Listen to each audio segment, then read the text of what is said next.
had the exact same outcome, an increase in muscle protein synthesis. These studies demonstrate a few things. One, we can digest and absorb protein at night.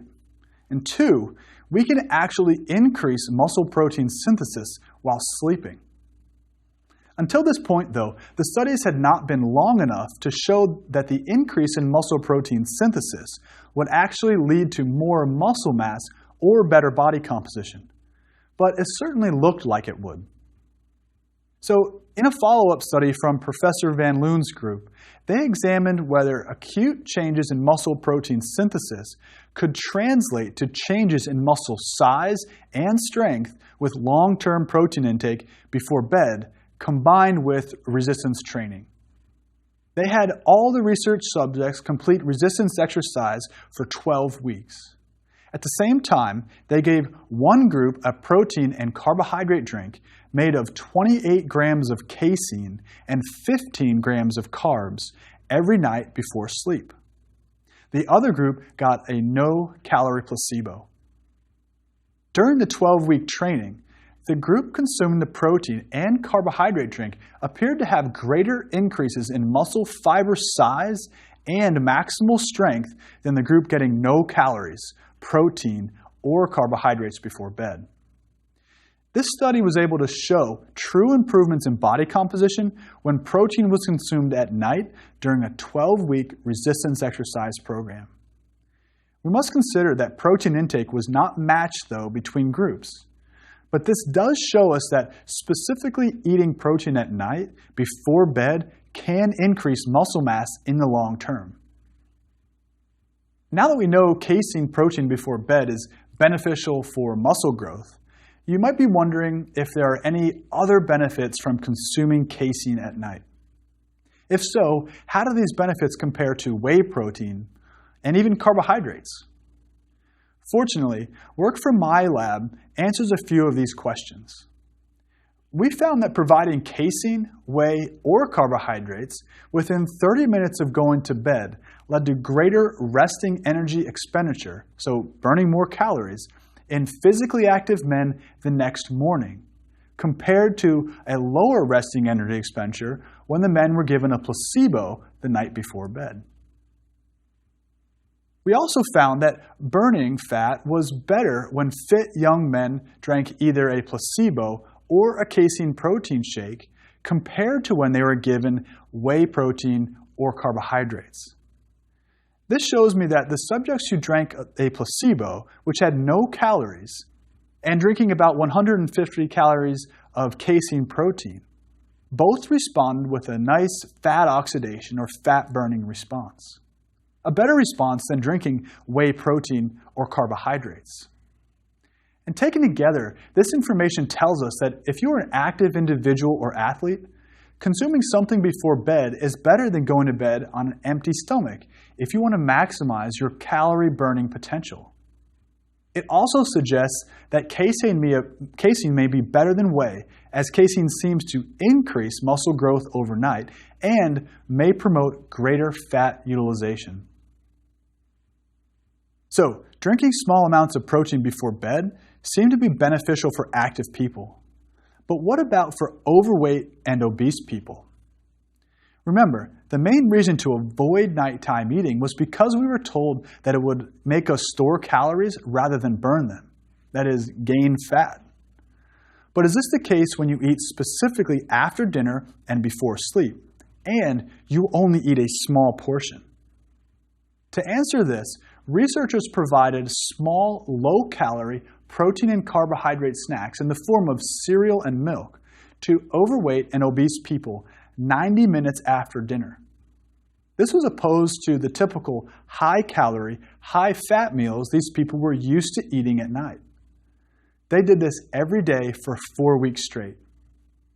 What they found was that the people who were compliant and ate the cereal at night before sleep, which was about 130 calories of food, ended up lowering the total number of calories that they ate all day long on average over the 4-week study. This led them to actually lose body weight in this study. My guess is that just knowing that you are allowed to eat again later on in the evening might stop you from taking bigger servings or going up for seconds at your other meals. Still, this is the only study to see nighttime feeding in a positive light for people who were not active or fit.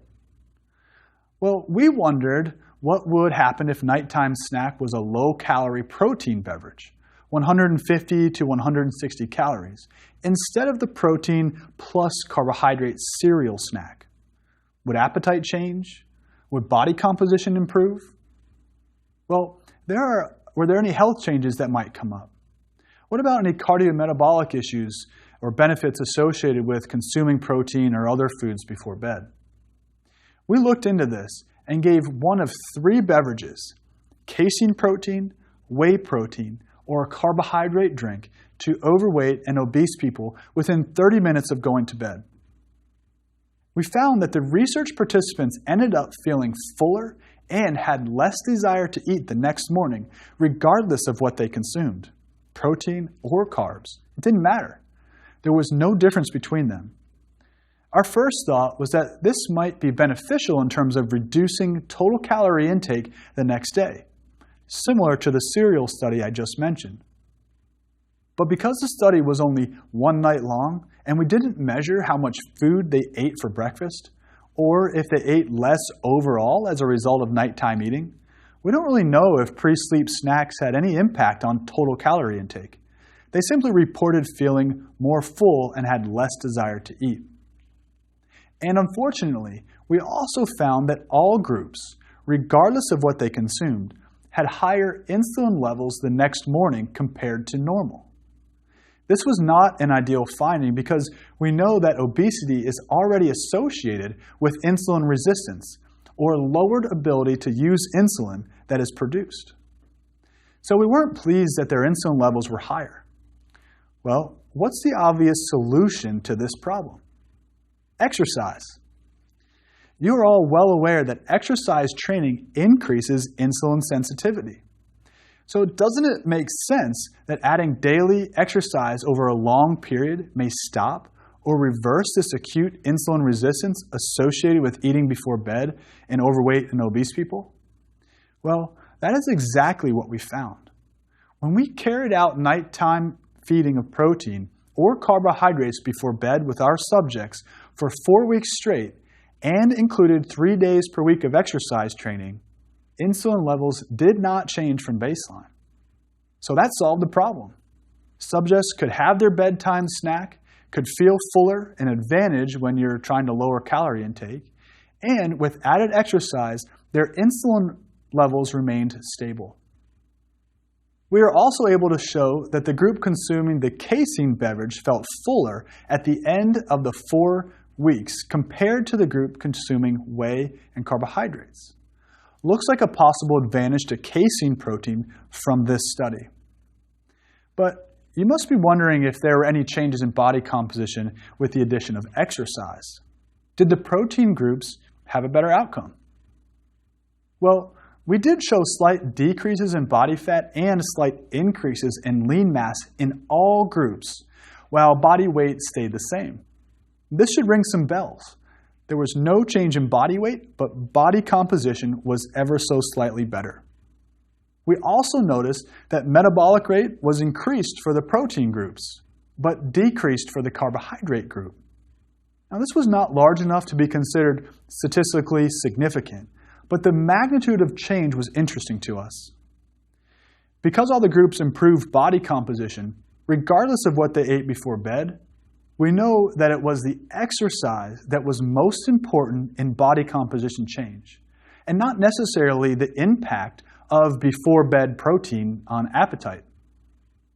But the greater message might be that despite having a 150 calorie snack, in this case from protein or a carbohydrate shake, before bed, body composition still improved with exercise training. The women in the study did not gain weight or fat. That's a great thing. What's more, in a different study, we also found improvements in cardiovascular health as a result of exercise and drinking protein before bed in overweight and obese women. So it turns out that there may be some real advantages to these small protein snacks late at night. We also know that increasing protein in your diet is advantageous for body composition over the longer studies. This nighttime addition of protein will help to increase total protein intake in your entire day. One of the many questions that still remains is what actually happens to fat during the overnight period in response to protein before bed.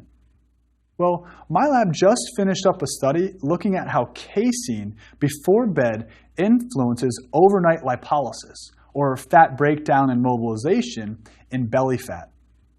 Now, this study hasn't been published as of December 2015 when we taped this course, so I can't tell you all the results, but let's just say that we're excited to share our news.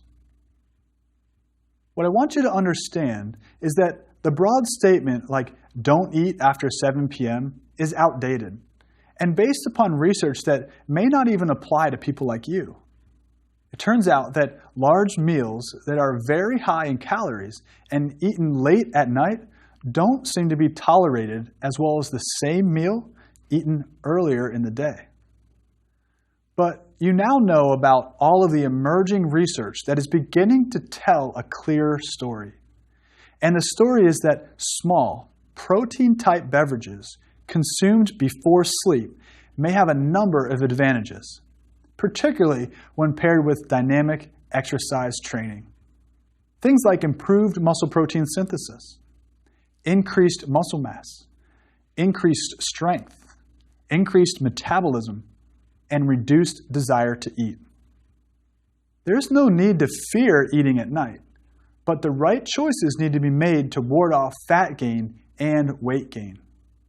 For now, it looks like casein is the protein of choice for pre-sleep consumption in active individuals.